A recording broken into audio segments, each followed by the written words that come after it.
বিসমিল্লাহির রহমানির রহিম। সম্মানিত সাংবাদিকবৃন্দ, আসসালামু আলাইকুম। আমি মৌলভীবাজার জেলার কুলাউড়া থানার ৯ নং টিলাগাঁও ইউনিয়নের ফাল্লাহান্দি নইমপুর গ্রামের মোহাম্মদ বাসুন আহমেদের স্ত্রী মোসাম্মদ প্রিয়া বেগম মনি। আজ আমি অত্যন্ত অসহায় হয়ে আপনাদের দ্বারস্থ হয়েছি।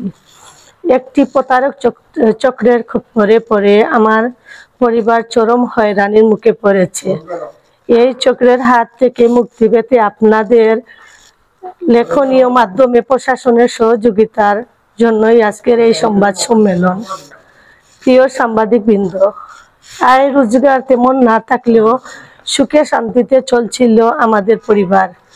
অভাবের এই সংসার কিছুটা সচ্ছলতা আনতে আমার স্বামী জনাব বাসুন আহমেদ কিছু একটা করার পরিকল্পনা করেছিলেন। হঠাৎ তার মাথায় আসলো পোলট্রি ফার্মের ব্যবসা করার।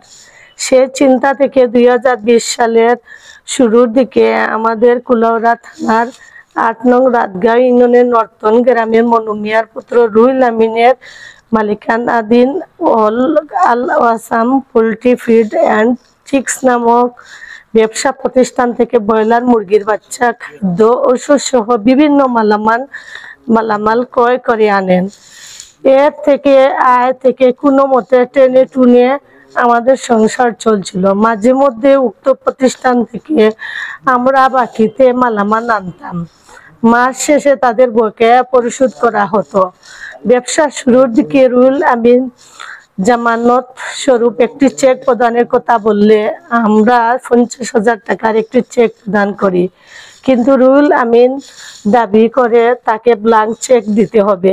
তাই ব্যবসার স্বার্থে এবং সরল বিশ্বাসে তাকে আমরা একটি ব্ল্যাঙ্ক চেক প্রদান করি, কিন্তু এটি যে ছিল তার ফাতানো ফাঁদ সেটি আমরা বুঝতে পারিনি। কারণ পরবর্তীতে এই ব্ল্যাঙ্ক চেকে 20 লক্ষ টাকা লিখে সেটি ব্যাংকে জমা দেয় এই ডিজাইনার করার, যা সম্পূর্ণরূপে তার প্রতারণার অংশ।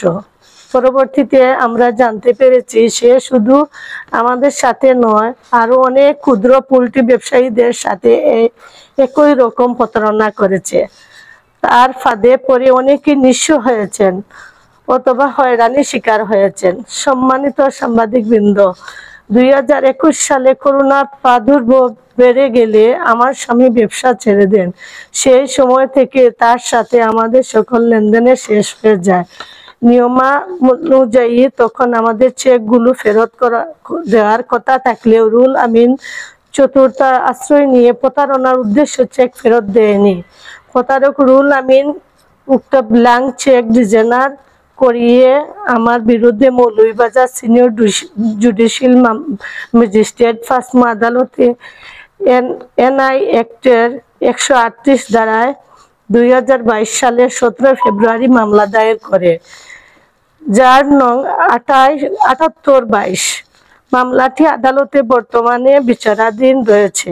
গত 5 আগস্ট পদ পরিবর্তনের পর রুহুল আমিন স্থানীয় ইউপি মেম্বারের মাধ্যমে আমাদেরকে 2,59,000 টাকা দিলে মামলা তুলে নেওয়ার প্রস্তাব দেন, কিন্তু আমরা তার এই প্রস্তাবে রাজি হইনি। কারণ আমাদের কাছে তার কোনো টাকা বকেয়া নেই, আর তার এই প্রস্তাব থেকে প্রমাণ হয় 20 লক্ষ টাকা পাওনা আছে।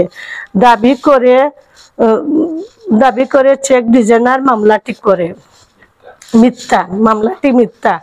এছাড়া সে 2021 সালে 2 নভেম্বর সে তার প্রতিষ্ঠান থেকে একটি নোটিশ আমার স্বামীর কাছে পাঠায়। উক্ত নোটিশে সে উল্লেখ করে আমার স্বামীর নিকট নাকি 2,59,000 টাকা পাবে। এর প্রায় মাসখানেক পর 2021 সালের 23 ডিসেম্বর রুহুল আমিন একটি উকিল নোটিশ আমার স্বামীর নিকট পাঠায়। এই নোটিশে সে উল্লেখ করে 5,50,000 টাকা নাকি সে আমাদের নিকট পায়। এভাবেই বিভিন্ন সময়ে সে মিথ্যার আশ্রয় নিয়ে আমাদেরকে হয়রানি করে আসছে। আমরা একটি অসহায় পরিবার, সন্তান সন্ততি নিয়ে কোনো মতে জীবনযাপন করে আসছি।